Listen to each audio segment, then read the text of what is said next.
This time on Ask Rad Rat, we're talking about if Nike should buy real street skating spots, which apparently they've done before, and a bunch of other questions. Let's get to it.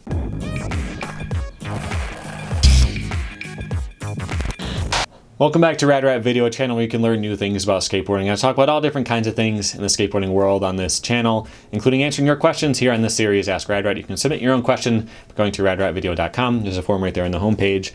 First one I got for you today is from Big Daddy Blue, who says, this may sound weird, but some myths and rumors say that if you're left-handed, you are more likely to skate goofy. Do you think it's true, or do you kind of find it BS? So I did a poll on this a long time ago, and it did not seem to have any kind of correlation. I don't remember where it was, so I'm going to put a new one up right here. Pick your stance and your handedness, and let's see how that works out. But from what I remember last time, it was stances were almost 50-50 at that point. My channel was a lot smaller, had a lot smaller sample size at the time, but stances were about 50-50, and handedness is not. So obviously there's something that doesn't add up there if that was the case. I don't think that has anything to do with it. And I don't think your which foot you like to kick with, which isn't always the same, like you can be right-handed and left-footed. I don't think your footedness had anything to do with it either. Which was kind of interesting. I don't know. The one thing I was thinking that could have something to do with it is which eye you use to aim. If you've ever done this before, when I was in high school, we learned how to shoot bows, and you had to learn which eye you used. And so the way you would test that is you look at something in the distance, like one point, and you put your finger under it so that it's touching it from your perspective. Then you close each eye and see which one you actually used. So in one eye, your finger's touching it, in the other eye, it's way over here. For me, I use my left eye. So does that mean that I would like to skate to my left because my dominant eye is in the front? Maybe. Honestly, though, I think it's kind of random because you're picking your stance first. You don't know anything about skateboarding. You don't know any tricks. You've just jumped on a skateboard and one way felt more natural than the other. It doesn't necessarily have to mean anything. I think it's just kind of you picked one and went with it. I don't know if you are wired to work better one way than the other as a person, or if it's more of just like, you know, you could learn both at the same time and be equal. I'm not really sure, but check that poll, vote in there, and we can see if any patterns emerge. All right. Next question is from Yertle the Turtle. It says, it seems most people use skate parks as a place to warm up before they go to street spots or to learn tricks and then do on the street. What do you think about people that only skate at parks? Does it make their tricks any less legitimate? I think that skating in street is always going to be more impressive than doing something at a skate park. Because if you think about doing a grind on a ledge, for example, if you do it at a skate park, it's got nice, you know, metal coping. It's the right height, it's flat and level, or it's down a hubba, but it's perfectly one or the other. There's a nice flat space to push up to it, the run up to it. There's probably not any big thick cracks, unless the skate park is old and it's falling apart. Like it's designed for you to do that. So you doing it there is not all that exciting. I mean, if it's a good trick, it's a good trick, but compared to doing it out in the street somewhere, you hopped a fence, you ended up behind this warehouse somewhere, and you found a ledge and you waxed it up and you did it on there, is going to be more impressive because you conquered something. You did a trick in a spot that isn't designed for skateboarding and you made it your own, basically. So I think that's always going to be more interesting to watch, but I don't think it's as big of a thing as it used to be because, you know, like filming for a part isn't as much of a thing anymore. But I do think that it's kind of interesting. I was talking to a friend recently about it because there was a park built by me recently that's got tons of like vert. It's got a big pool. It's got like, I'm calling it vert, but it's like just gets to vert, you know, but this whole section of different hips and all that. And I'm thinking, if you want to skate transition, you have to do it at a skate park, you know, like you can't go find that somewhere. So like, what's the difference? If I can't find a flat bar out in the wild somewhere, then what does it matter if I'm doing it at a skate park, you know? Like, it's just, it's always gonna be more impressive to do real, true street somewhere, but I don't think the line is as big as it used to be. It used to be really, really frowned upon, but now, you know, I still like to watch skate park footage, so I don't know. I think a lot of people are the same way. All right, the next question is from Jake, which is my dog's name, and he is sniffing right here by the microphone. You may hear him. He says, do you think heavier people have similar potential in skateboarding as skinnier people? Seems that every skate park and every video is a string bean of a person absolutely killing it. I've never seen a more heavy set guy ripping the parks up, even something lower impact like transition. So I thought of the names Jamie Foy and Brandon Biebel off the top of my head, who aren't string beans. I'm not saying they're fat or anything, but like they're bigger guys. And they are amazing at skateboarding. So I don't think that's really an issue as much as it may seem. You know, like the heavier you are, the more you got to fight gravity to jump up onto stuff.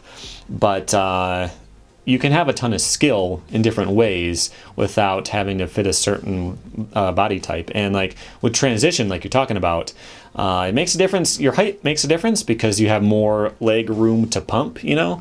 But weight really shouldn't factor in as far as like how hard you can pump and how good you can do grinds. In fact, the more you weigh, the more momentum you would have going into a grind.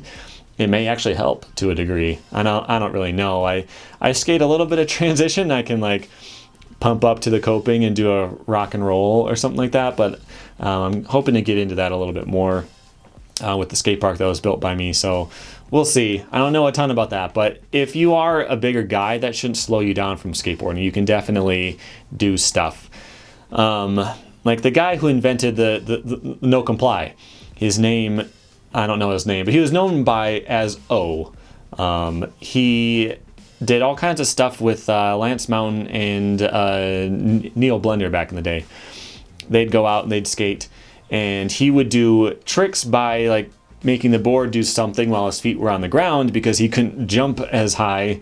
So he basically invented no comply tricks.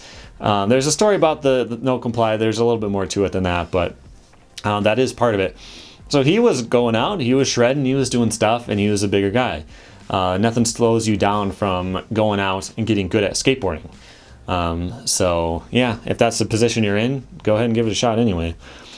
All right, my last question for today is from Skate Mentos, who says, a lot of classic spots shut down, but I know Nike bought the LA Courthouse for skaters. Do you think Carlsbad, El Toro, or any other classic spots that have been shut down would be around if Nike or Adidas still bought them? Would you be for that idea? And if so, what other spots still here or gone you wish they bought to preserve? So I picked this question because I actually hadn't heard that, but it's true. In 2014, Nike essentially bought the LA Courthouse and they painted it up and put in lights and everything, and they opened it as a skate plaza. I didn't know that happened. I don't know the financials of exactly how that worked. Like, did they stop using that building for like official purposes and Nike bought the whole building, or did they just sponsor like a cleanup in exchange for them taking down the no skateboarding signs? I don't know the details of it, and I couldn't find it in the articles I read. It just says that it's a public skate plaza now. But that's actually pretty crazy. I didn't know that. And I could think of a system where they might like donate to a place, you know, let's say like Carlsbad or whatever, you know, those are high schools. They can't buy the whole high school. But if they could donate a bunch of money and then they could offer to paint up, you know, have some like nice murals painted on your building and put up some new lights, make everything look nice, and then they cover the insurance. Because, you know, if you ever get kicked out by a security guard somewhere, that's always what they say. If you get hurt, then that's, you know, our insurance. We are at risk if you get hurt here. Well, if Nike's paying for your insurance and there's no risk to them anymore, maybe they'd be okay with it. Like, they might be able to work out some kind of system like that somewhere. And I think that could be kind of cool, but I don't see them doing it. Like, doing the LA Courthouse is a big deal. It was a big, you know, publicity thing. Not that I heard about it when it happened, but, you know, it made a big impact for them to just pay like Hollywood High to let the stairs be skated or something like that. I don't really see them getting much out of that, so I doubt that they would. It would make more sense for them to like co-sponsor building a skate plaza somewhere and have a big sign up in the plaza. Like, that makes a little bit more sense than paying to have spots open. But yeah, it's pretty cool that they did that. I didn't know, but that is an interesting thing that we could see, because smaller companies aren't going to be able to do that. But Nike or Adidas, they can spend $1 million on something because who cares? They've got $1 billion, you know, under their shoe boxes, under their beds. But like, yeah, I don't know. I couldn't think of any spots because like I said, Carlsbad and El Toro, like these are high schools. You can't just buy them. I think it'd be cool to recreate spots maybe somewhere. I don't know if people would really accept those. Like if there's like Carlsbad doesn't exist anymore. They tore it down, the Gap anyway.